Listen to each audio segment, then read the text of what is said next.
What's up, guys? Welcome back to Knucklehead Garage. On this episode, we are embarking on the most challenging project yet so far on Rat Rod.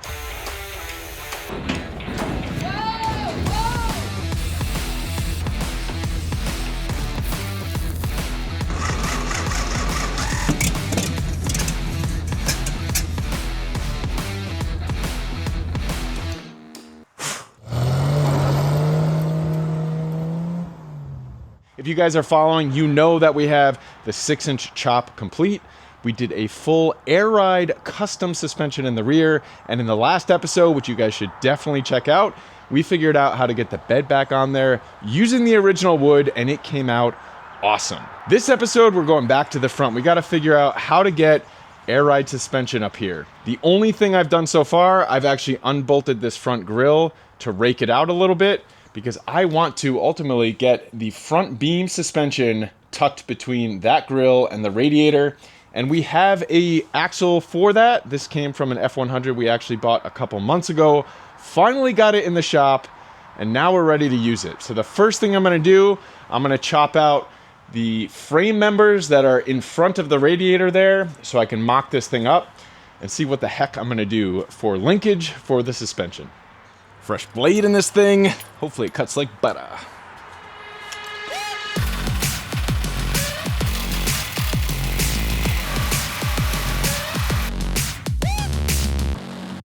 Now that I've got the frame shortened up, I was able to do a couple more things to get the axle mocked up here. Now, a couple of you guys are probably wondering, why not just put the axle in front of the grill? And a lot of rat rodders do that. In fact, almost every rat rod that I've seen has done that. There are three main reasons why I'm not doing that. One, because all of the rat rods do that and I want to be a little bit different. Two is from an aesthetic standpoint, I like the idea of having it tucked behind the grill. The third reason, I have experience driving this L110, this half-ton pickup truck. It's got an 11-foot wheelbase, and this thing turns like a boat. And I want to try to minimize the turning radius of this guy, and already this is about 3 feet in front of where it was originally. The couple things that we've done to get this mocked up to as you see it right now, Miriam came out, she took the wheels and tires off, which was great. Whoa. And now I've got it shimmed up to the right height. And I know that height because I have the final tires, so I just took the radius of the tires and measured it from the center of the axle down, which happens to be 13.5 inches. The tires are 27-inch diameter. I also replaced the tie rod. The tie rod that was in here was just bent, and I had a better one, meaning a straighter one, over in my scrap pile. So I went over there, I grabbed that, reinstalled it, and now I'm able to look at it closer and just eyeball some clearances and just put it where I think it's gonna end up.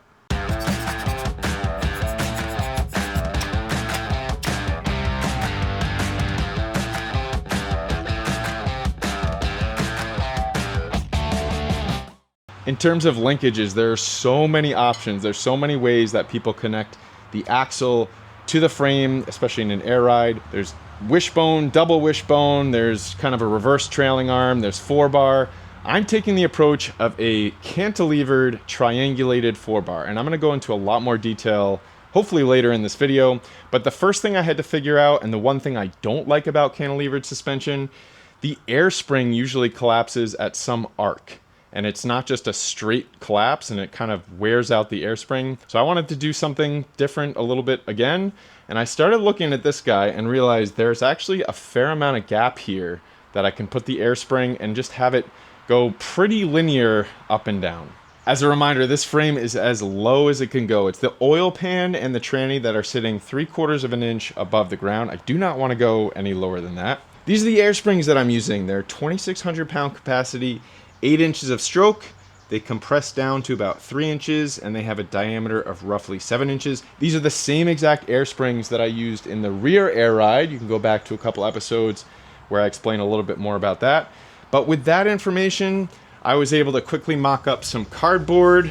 There's gonna be a bracket that comes off of this frame, this cross piece here, and it comes out a separate bracket that's gonna come off of this axle that's gonna hold the bottom of the air spring. So I'm gonna go back into CAD, I'm gonna mock these things up. I think I'm actually gonna 3D print some parts just to get a better idea than cardboard flopping around, see how everything works together, and also put a plan together on how to strengthen this front frame.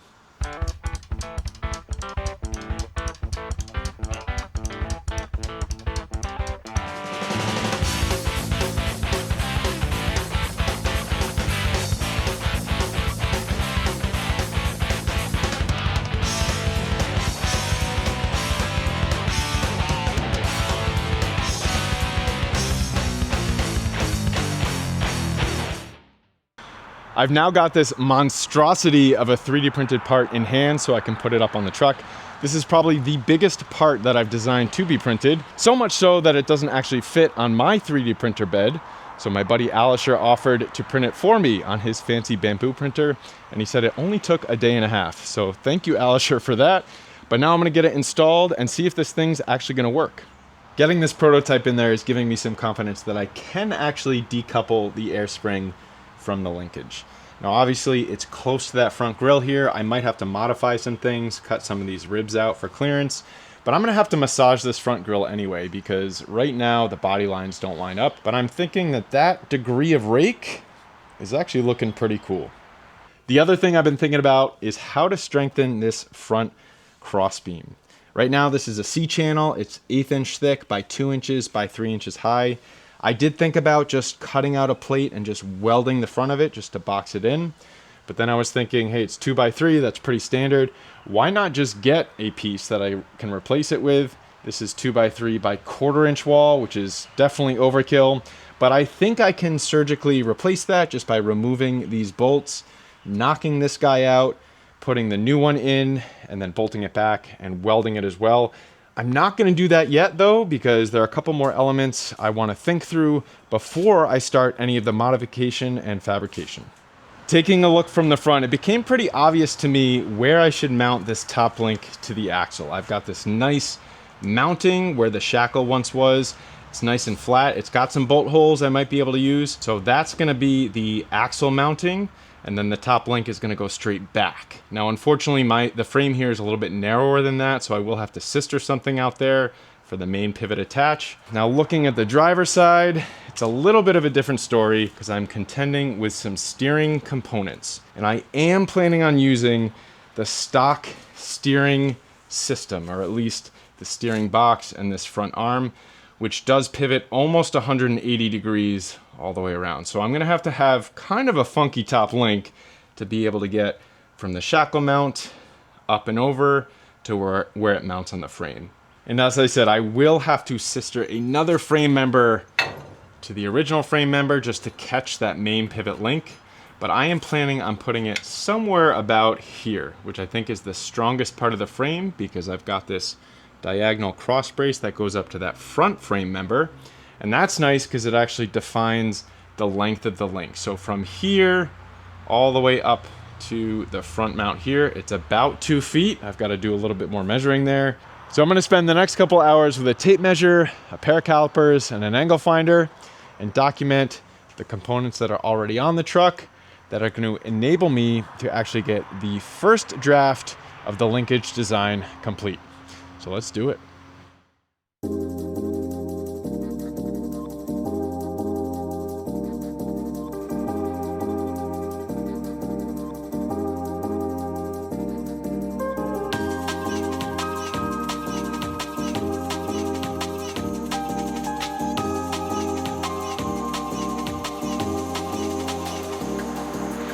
I took all of those measurements and threw them into CAD. These brown components here, that's what's existing on the truck already. The 2 side frame members, the front axle, and the tie rod. The gray components are what I will be adding to the truck. We've got that 2x3 front cross brace, and then the links, which look very blocky, and they are. That's certainly not the final form.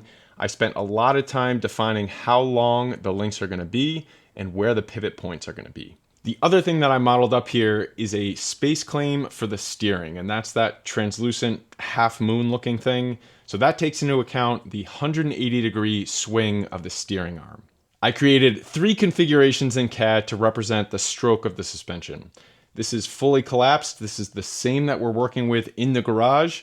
I also created a mid-stroke configuration that's 4 inches up, and a extended configuration, which is a full 8 inches up, which is the total stroke of the air spring. And having these configurations in CAD is going to be crucial as I move to the second draft, hopefully the final draft of the links, just to ensure that there is no interferences throughout the full stroke of the suspension.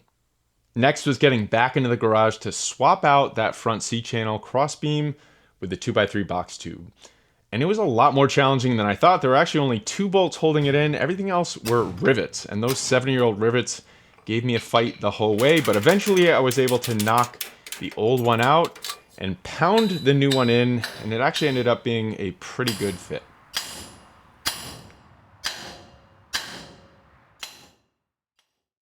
I mentioned earlier that this suspension is going to be a 4-bar cantilevered triangulated system. Now the 4-bar comes from it having 4 bars. There's a top bar, there's a bottom bar. Those are the links that I'm designing, as well as a front bar, which is the axle, and a rear bar, which is the frame. And I actually am going to design it so that these are parallel, which makes these parallel to each other throughout the full stroke of the travel. What makes it cantilevered is that, unlike the rear suspension that I've done, the axle is in front of the frame. So it's just cantilevered out from these front pivot points. Now what makes it triangulated, you can't actually see from this view. So I'm going to go ahead and draw a top view to explain that. This top view is exactly what I have in the model right now. Currently, those blocky links that I showed are all outside of the frame, and that works in moving the axle up and down. But what it doesn't do a good job of is keeping the axle from moving laterally.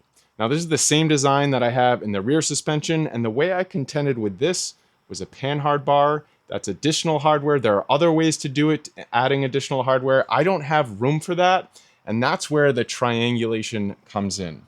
So the top links will remain outside of the frame and parallel with the frame. The bottom links, I'm going to triangulate to the axle there, and that's what's going to prevent the axle from moving left and right. There are a ton of factors to consider when designing any suspension, and I am not a suspension expert, but I know enough to be thinking about camber and caster. And camber is how much the wheels tip in and out. Negative caster is when they're tipping in. Positive camber is when they're tipping out. It can also be dynamic, meaning the camber changes throughout the stroke. Camber is really essential for cornering, for hard turns. I'm not going to be autocrossing this thing. I'm not too concerned about that. And also, the axle that I'm using has no camber adjustment, so that's just going to be straight vertical throughout all of the travel. Caster is critical for steering. And if you have good caster in a car, you can take your hands off of the wheel going straight at any speed. There's no death wobbles, there's no issues, or even coming out of a turn, you can take your hands off the wheel and that truck or car will center itself eventually. What defines caster is how far back or how far forward the axle, or in this case, the kingpin axis is. And the way I like to think about this is back to my BMX days. Look at the fork of any bicycle, they're always tipped back a little bit. And I remember as a kid, when I would have my handlebars reversed 180 degrees, I could never take my hands off the handlebars, and it was a whole lot harder just to go straight. So I've already got a positive 6-degree caster built into the suspension design. Essentially, this axle is going to be rotated back 6 degrees. This bottom link, I am going to be using Heim joints. One, because it's triangulated and I want to have some misalignment tolerance, but also in case I want to tune this 6 degrees, I can change the length of this slightly. Now on the top side, this is going to be fixed length. I've already got the bushings that I need to go in the back and in the front. And now I think I've got all of the components, all the off-the-shelf components spec'd out. I know where all the interferences will be. I got to get back into CAD and finalize the design so I can actually start getting stuff fabbed up and get this thing moving up and down. All right, guys, I'm about 10 hours in on CAD on draft number 2 so far, and I'm not even done yet. And I am itching to get out here to actually fabricate some parts, but I am resisting that urge, knowing that the time that I put in CAD now is going to pay off in the long run. In fact, it's already starting to pay off. I have found interferences throughout the full stroke that I have set up there, so I'm working around that. I'm also trying to focus on making sure the parts that I design can be fabricated. I'm also finding things like bouncing between CAD and coming out to the garage, like I need a damper.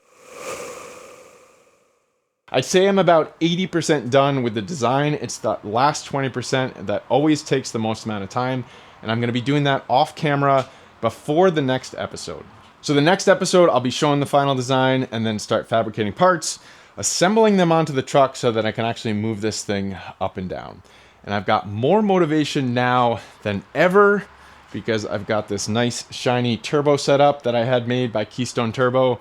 That's going to increase horsepower and torque considerably. I hope I don't blow up the engine or the transmission. But I'm excited about that one. But the real reason I'm pausing a little bit early in this episode, Ashley and I are actually headed over to Scotland to do a motorcycle tour of the NC 500. And we are super psyched. This has been on our bucket list for a while. It's going to be epic, and we're decided we're going to vlog this thing. So there's a lot of content both on Rat Rod and otherwise that's coming up. So if you guys are liking this stuff, as always, make sure you subscribe, like, comment, share, hit that hype button, and we will catch you on the next episode.